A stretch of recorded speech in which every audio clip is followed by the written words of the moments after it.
In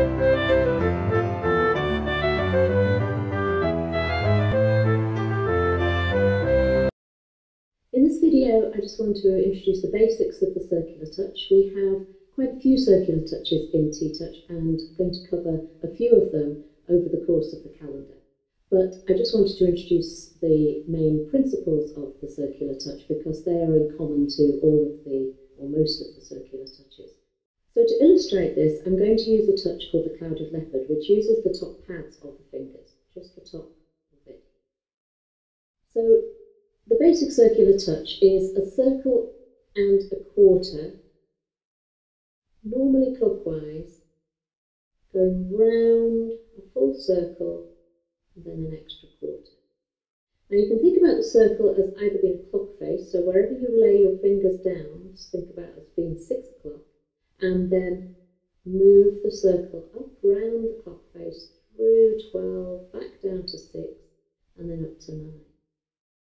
Or if it's easier to think of it just as you rest your fingers on, you lift the skin upwards, move round a circle, and then you end by lifting the skin upwards. So whichever way helps you to remember. When we do the touches, we want to make sure that we are moving the skin under our fingers rather than moving our fingers over the skin. So we're not doing this, we're doing this.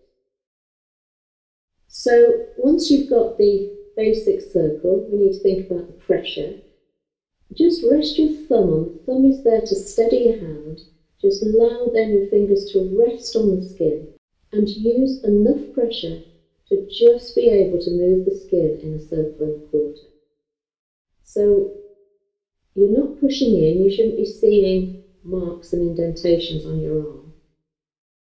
You're just using enough pressure to be able to move the skin in a circle and a quarter. So it's very light.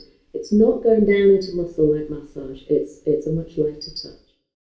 Another thing that we need to think about is the speed of the touch. So TTouch is very mindful. It's not a kind of just go in there mindlessly touching. It's mindful touch, so it tends to be quite slow.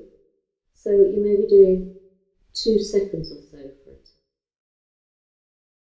It does vary, but just think slowly, mindfully, breathing as you go.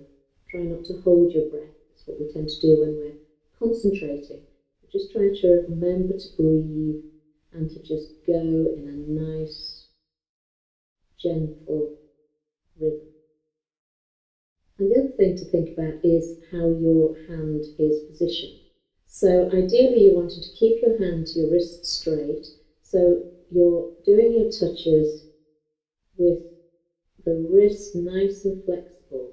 You don't want to be doing this. So if you're doing this, you're doing quite jerky movements, so just be careful about that because that'll put tension in your wrist. Just keep your wrist nice and loose and straight. And that is the Clouded Leopard, the basic circular touch. We'll be looking at a number of different circular touches over the course of the next few weeks.